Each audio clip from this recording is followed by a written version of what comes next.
જે રીતે સમગ્ર વિશ્વમાં ગીરના સિંહોની એક અલગ ઓળખ અને રૂવાબ છે, બિલકુલ તેવી જ રીતે ગીરની કેસરનો પણ અલગ જલવો અને ઠાઠ જોવા મળે છે।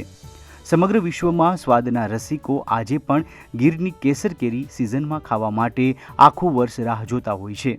ત્યારે સ્વાદ, સોડમ અને કલર માટે જેની વિશેષ ઓળખ અને નામ મળ્યું છે, તેવી કેસરને હવે ગુણવત્તાની દ્રષ્ટિએ પણ પ્રમાણ મળી ગયું છે।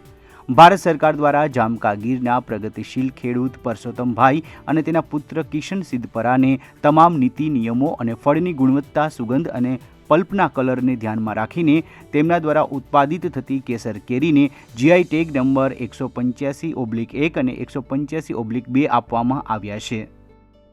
આજે ભારત સરકાર દ્વારા જે ભારતની અંદર જે યુનિક વસ્તુઓ જે થાય છે એમના માટે સરકારે જે વિચાર્યું છે કે ભાઈ એને સારી એક સિમ્બોલ મળવો જોઈએ, તો કેસર કેરીને ભારત સરકારે જીઆઈ ટેગ આપ્યો છે। એ જીઆઈ ટેગમાં ક્વોલિટી, એની સુગંધ, એની આખી સિસ્ટમ છે, જે કેરીનો ફ્લાવરિંગ થાય ત્યાંથી પાકે ત્યાં સુધીની આખી એનાથી ક્વોલિટી બને છે અને ક્વોલિટીના આધારે એનો જીઆઈ ટેગ મળે છે। તો અમારું અમે એક અરજી કરેલી એપ્લિકેશન અને એમાં આપણી જે સિલેક્ટ થઈ અને ભારતમાં જે જીઆઈ ટેગ કેસર કેરીને મળ્યો છે, એમાં કેસર કેરીના ઓથોરાઇઝ વ્યક્તિ તરીકે કિશન પરસોત્તમ સિદ્ધપરા અને હું પરસોત્તમ સિદ્ધપરા જે 185 નંબરના સર્ટિફિકેશન સાથે જીઆઈ ટેગ મળ્યો છે, જે અમારા માટે અને દેશ માટે ખૂબ ગૌરવની વાત છે। આધુનિક સમયમાં અને તેમાં પણ ગુણવત્તાને લઈને જ્યારે ખાદ્ય ચીજોની વાત આવે ત્યારે ગુણવત્તાયુક્ત ફળ છે તેની વિશેષ ઓળખ તરીકે જિયોગ્રાફિકલ ઇન્ડેક્સ ટેગ આપવામાં આવતો હોય છે। ત્યારે જીઆઈ ટેગ મેળવનારા ખેડૂત પરસોત્તમભાઈ ઘણા બધા દેશોની મુલાકાત પણ લઈ ચૂક્યા છે અને ત્યાંની કેરીના સ્વાદની સાથે તેની વિશેષતાથી પણ સારી રીતે અવગત થયા છે। તેઓ કહે છે કે જે સ્વાદ અને સોડમ કેસર કેરીની છે તે અન્ય દેશોની કેરીમાં નથી। સાથે જ તેમણે કેસર કેરીને જીઆઈ ટેગ મેળવવા પર ગૌરવની લાગણી અનુભવી છે અને અન્ય ખેડૂતોને પણ ગુણવત્તાયુક્ત કૃષિ પેદાશ ઉત્પન્ન કરવાની સલાહ આપી છે। આવનાર સમયમાં જે લોકો ખાસ કરીને કેસર કેરી એનો સ્વાદ શું હોય છે, એનો કલર શું હોય છે, એ પાકે ત્યારે એની પ્રોસેસ કેવી હોય છે અને કુદરતે આપેલી એની ફ્રેગ્રન્સ જે સુગંધ છે એ હાથમાં પણ બેસી જાય એટલી સરસ છે।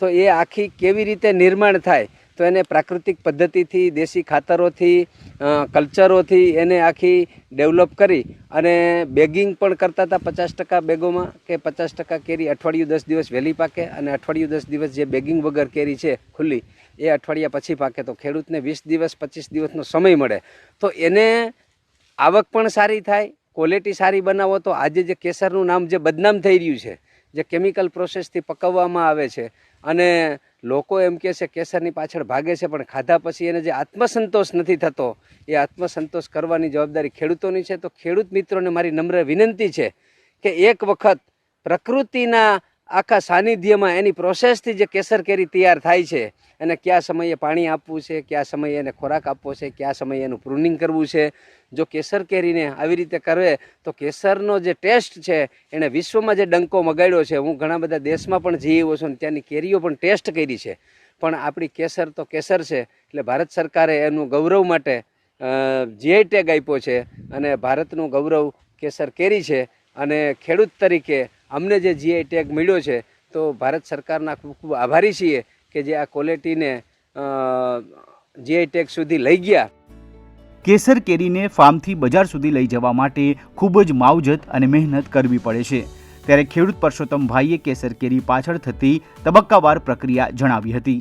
આ ઉપરાંત જીઆઈ ટેગ કેવી રીતે મળે છે તે સંપૂર્ણ પ્રક્રિયા વિશે પણ પ્રકાશ પાડ્યો હતો।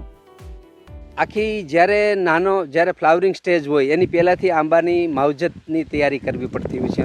એનું જે ખામણા બનાવવાનું કામ છે, એમાં દેશી ખાતર ભરવાનું કામ છે, દેશી ખાતર ભર્યા પછી એને જે સમયે પાણી આપવાનું કામ છે, એ પાણી આપ્યા પછી જ્યારે નાની કેરી એટલે મગીઓ બંધાય છે, મગ્યા પછી એને કેટલા દિવસે જે બીજી ટ્રીટમેન્ટ હોય છે અને જે રોગજીવાત ન આવે તો એના માટે પ્રાકૃતિક જે કંઈ તમારે કરવાનું છે, નીમ ઓઇલ છે, પાંદડાઓના જે ઉકાળા છે, જીવામૃત છે, ઘન જીવામૃત છે, એનારોબિક સિસ્ટમનું જે લિક્વિડ છે, જે બેક્ટેરિયલ પ્રોસેસથી, જે કુદરતી પ્રોસેસથી જે તૈયાર થાય છે, એરોબિક અને એનારોબિક, તો એ સિસ્ટમથી આખું અને ડ્રીપ ઇરિગેશનથી પાણી આપવામાં આવે છે।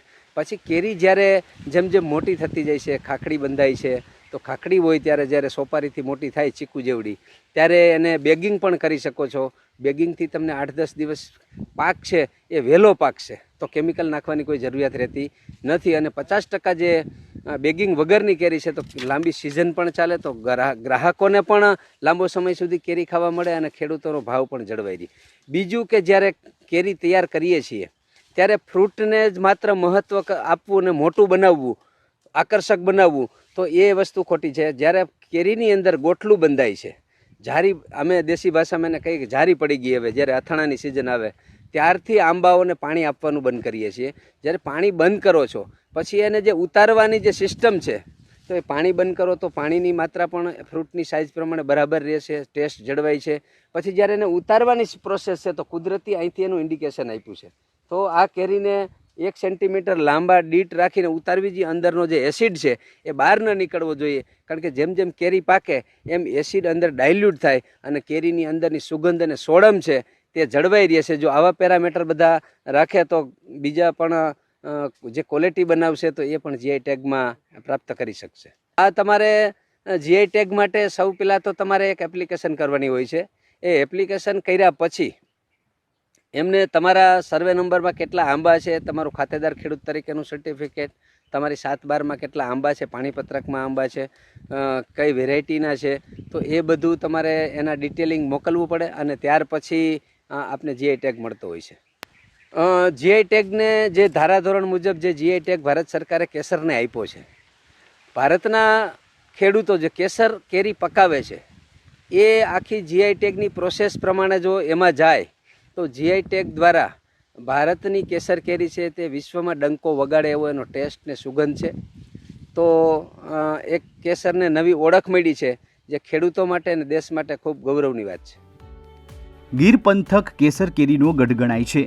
આ પંથકમાં પરસોત્તમભાઈ જેવા ઘણા એવા પ્રગતિશીલ ખેડૂતો છે જેઓએ ન માત્ર કેસર કેરી પરંતુ અન્ય બાગાયતી પાકમાં સારું ઉત્પાદન સાથે આર્થિક રીતે પણ પ્રગતિ કરી છે. કૃષિ ક્ષેત્રે પ્રગતિ કરી રહેલા જામકા ગીરના ખેડૂત પિતા પુત્રની જોડીએ કેસર કેરીનો જીઆઈ ટેગ મેળવીને ગીર પંથક અને ગુજરાતની વિશેષતામાં વધુ એક યશકલગી ઉમેરી દીધી છે. જૂનાગઢથી મનીષ ડોડિયાનો અહેવાલ, ઈટીવી ભારત.